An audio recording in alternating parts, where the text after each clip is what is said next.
बिस्मिल्लाहिर्रहमानिर्रहीम सल्लल्लाहु अला हबीबी सय्यदना मुहम्मद व अला आलिहि व सहाबिहि वसल्लम। तमाम व्यूअर्स को मेरी तरफ से अस्सलामु अलैकुम व रहमतुल्लाहि व बरकातुहू। दुश्मन के लिए ये अमल है, कोई भी दुश्मन है आपका ताकत के जोर पे आपको तंग करता है, जादू तावीज़ात के जरिए, शैतानी अमलियात के जरिए, सब के लिए कोई भी है, यानी कि आप बात को समझने की कोशिश कीजिएगा।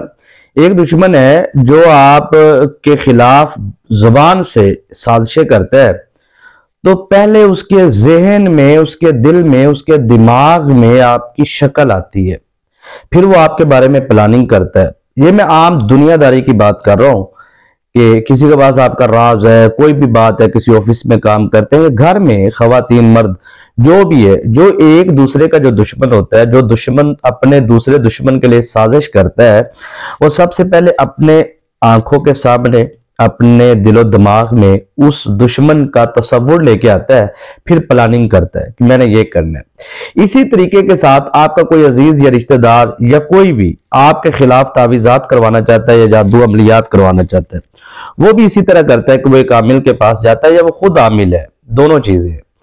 अब वो जो आमिल होता है, चाहे वो आपका रिश्तेदार आमिल है या आपका रिश्तेदार किसी शैतानी आमिल के पास जाता है, अब वो क्या करता है कि वो सबसे पहले आपका नाम लेता है और आपकी वालिदा का नाम लेता है और कहता है कि मैं, जो भी वो मतलब सोचता है, सोचने के बाद जो आपकी डिमांड होती है आमिल से कि हम चाहते हैं कि दुश्मन के साथ ये हो जाए, वो हो जाए।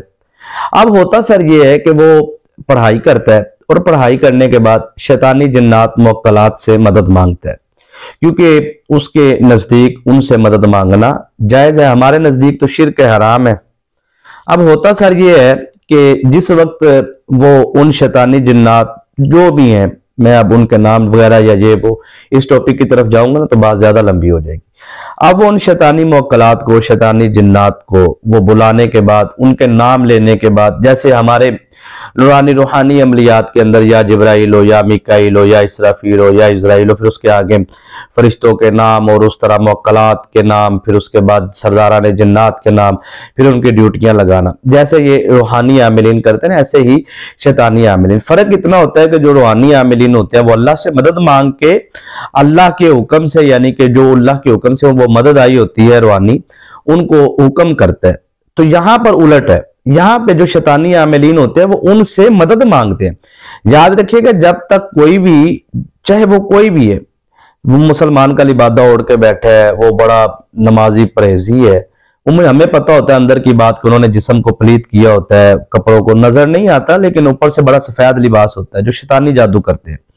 मतलब मुसलमानों में, गैर मुस्लिमों में, सब में पाए जाते हैं। ये मौजू नहीं है, वगरना इस पे भी वजाहत से बात कर देता मैं।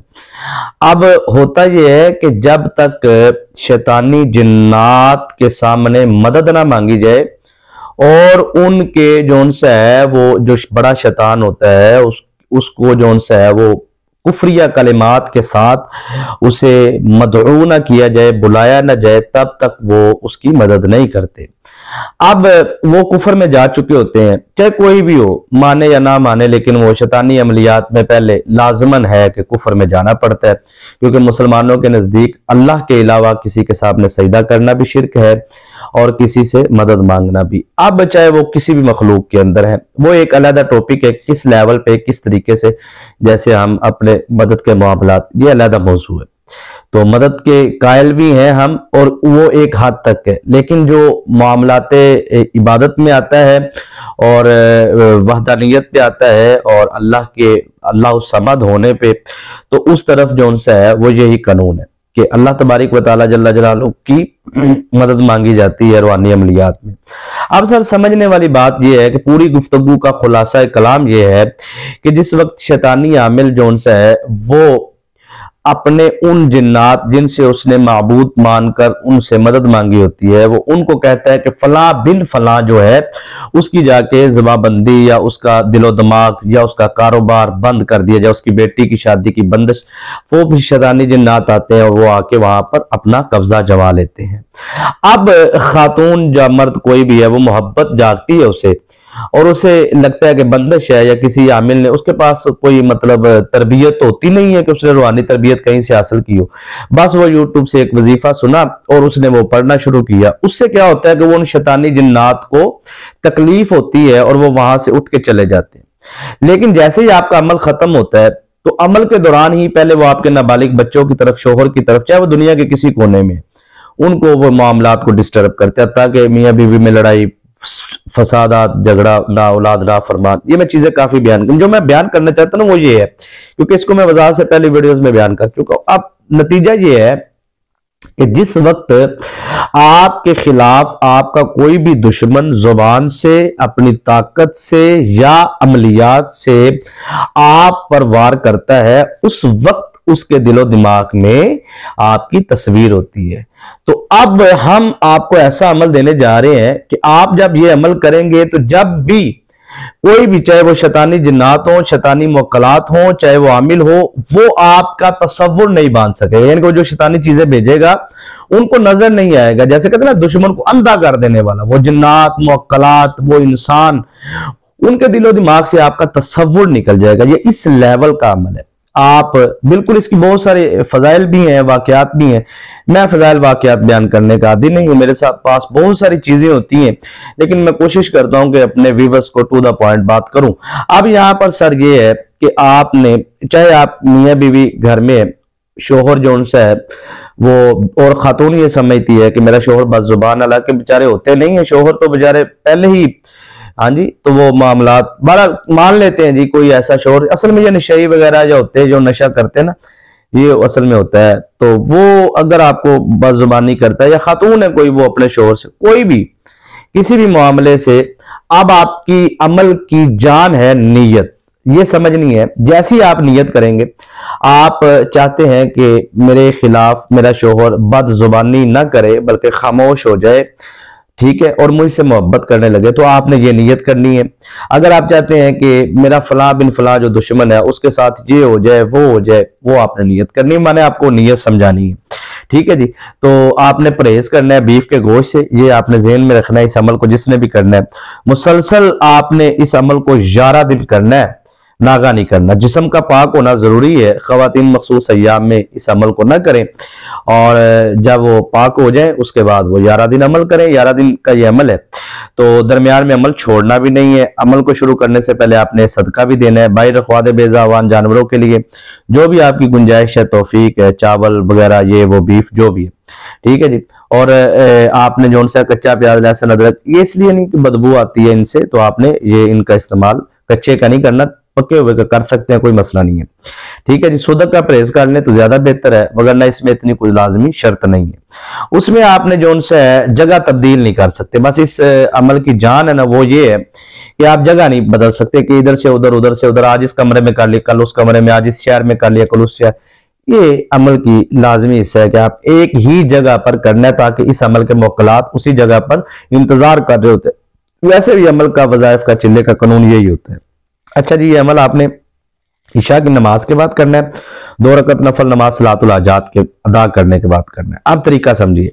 सबसे पहले आपने अपना असार करना है, दुरूद इब्राहिम 21 टाइम 21 मरतबा पढ़ के आपने अपना असार कर लेना है, इस तरह दम करके आपने अपना असार कर लेना है, ठीक है जी। उसके बाद सर आपने क्या है कि आपने पढ़ना शुरू करना है ये अमल, लेकिन याद रखिएगा ये कोई शर्त नहीं है, कोई बात नहीं है, ये सिर्फ समझने वाले लोगों के लिए मैं बात करने लगा हूं कि देखिए, आप जब पूरा सुनते हैं ना किसी को भी, तो फिर आपको पूरी बात समझ आ जाती है। मैं बहुत सारी चीजें हैं जो सिर्फ 1-2 सेकंड के अंदर कह जाता हूं, लेकिन उसके ऊपर घंटों की वीडियो बनाई जा सकती है, यानी कि 1 सेकंड की बात पर घंटों वीडियो बनाई जा सकती है। लेकिन मैं वो, मुझे जो रेगुलर व्यूअर सुनने वाले होते हैं उनको बात की समझ आ जाती है। अब अर्ज करने का मकसद ये है कि सर आप पूरी वीडियो देखा करें। जब पूरी वीडियो देखेंगे तो आपको पूरी बात समझ आएगी। जब आपको पूरी बात समझ आएगी तो फिर आपको पता चल जाएगा कि ये इसके मामलात है। फिर आपको रूहानी इजाजत है दिल से, जब पूरा समझ आ जाए, इसका ये मकसद होता है, ठीक है जी।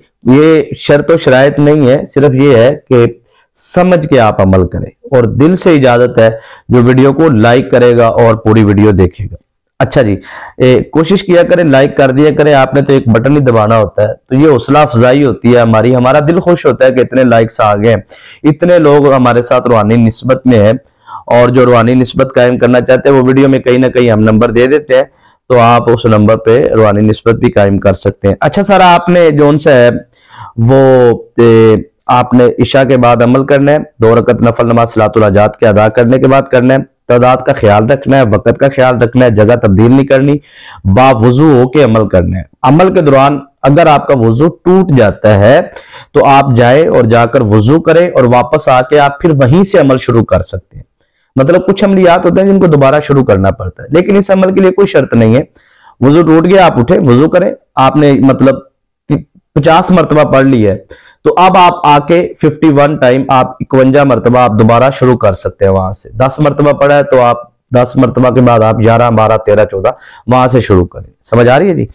अब आपने सर क्या करना है कि आपने ईशा के बाद इस अमल को करना है। इन्नहुम, ये कुरान पाक की ना एक छोटी सी सूरह मुबारक है, सूरह तारिक, वस्समाइ वत्तारिक वमा अदराका, ये ना छोटी सी सूरह मुबारक है, 30वें सिपारे में आखिरी कुरान पाक का जो सिपारा, उस सिपारे की जो आखिरी आया मुबारक है ना, इन्नहुम यकीदूना कैदम व अकीदु कैदा फमहिलिल काफिरीना अमहिलहुम रुवैदा।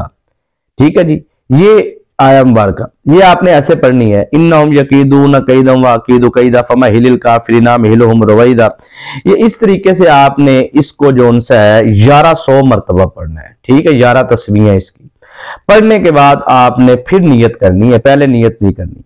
आपने कहना है कि मैं नियत करता हूं या मैं नियत करती हूं, जो भी है आपका शोहर बस जुबान है उसका नाम ले ले, उसकी वालदा का, और अगर आप किसी दुश्मन का है तो नाम का मालूम है, ठीक है, नहीं तो आप कह दे भी जो मेरा दुश्मन है जिसने मुझ पर शैतानी अमलियात तावीज़ात की हैं उसकी जवाबंदी की जाए। या फिर आप ये कह सकते हैं मेरा फला बिन फला दुश्मन है या फला दुश्मन है, उसके पास नाम वालदा का नहीं भी मालूम तो कोई मसला नहीं, आप कह दें फला दुश्मन है मेरा जो उसके पास मेरे राज हैं, मैं चाहता हूँ उसकी जुबान बंदी हो, खामोशी हो, उसके जो सा दिलो दिमाग से मेरे ख्यालात निकल जाए।